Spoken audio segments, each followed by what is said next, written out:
If you happen to be a Stadia user and are a big Resident Evil fan, today's news is gonna make you extremely happy.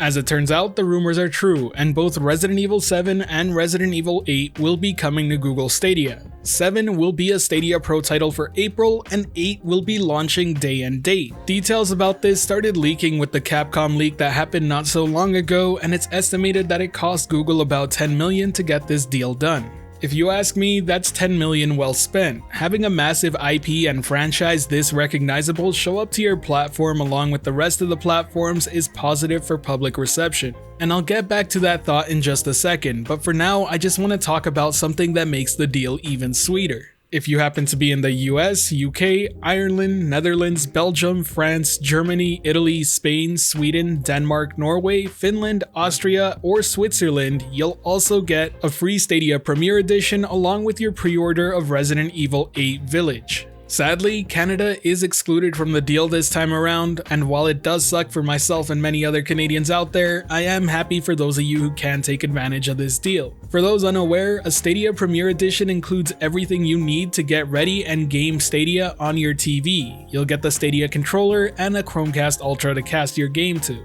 This bundle usually goes for $99.99, and even on sale it's $59.99, and you're getting it included with the price of a game. A deal very reminiscent of the Cyberpunk offering that happened not long ago and created a lot of positive buzz for Google Stadia. I have little to no doubt that they're hoping to recreate that positive buzz once again this time around. Two more very important details about taking advantage of this deal is that you do need to pre-order or buy the game before May 21st midnight, and offer is only valid while supplies last. And as a heads up, supplies did sell out with the Cyberpunk deal, so I wouldn't be surprised to see it happen again this time around.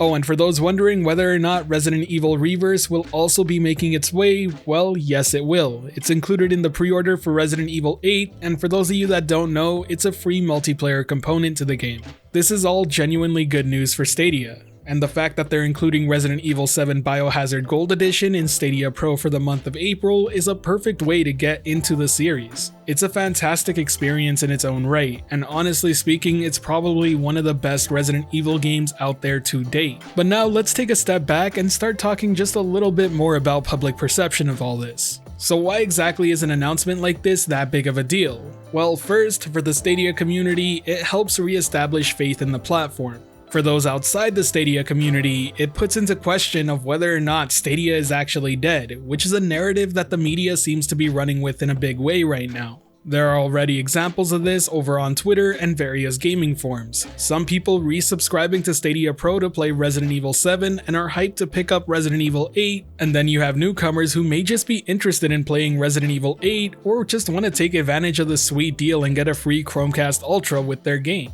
Either way, without a doubt, it'll lead to more people gaming on Stadia, and that's something that Google's kind of struggled with for quite some time now. As I mentioned earlier, we saw a huge influx of users with Cyberpunk 2077, and if they can recreate that sort of buzz with Resident Evil Village, it'll be a big deal. I still feel that whole situation really caused a stir within the Stadia leadership in choosing which way they want to take the platform. And in my honest opinion, I do think chasing after these third-party games that matter to a ton of people is the way to go here. Now, to be perfectly clear about this, I don't think Resident Evil 7 and 8 have anything to do with the shift in direction that Stadia has done after shutting down their first-party studios. This deal was probably signed quite a while ago. After all, the game is launching day and date, so it must have been in development for quite some time on Google Stadia.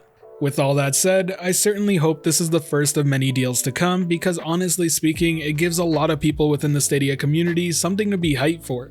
Do let me know down in the comment section below how you feel about this news. Does it affect you at all, or does it affect the way you look at Stadia? Be it positive or negative, I definitely want to hear your opinions out. Either way, if you enjoyed today's video, be sure to hit that like button as it really does help the channel out, and if you're wanting more content like this, be sure to subscribe and hit that notification bell as well. Today's end of video question is simply going to be asking you for what upcoming major third-party titles have you excited and which you want to see come to Google Stadia. Right now, my fingers are crossed for Battlefield 6. I've been wanting a solid multiplayer shooter for the longest time now, and that would be the perfect fit. As always, thank you for watching the video. This has been The Virtual Cloud, giving you the latest and greatest on everything cloud gaming and VR. And until next time, I'll catch you in the clouds.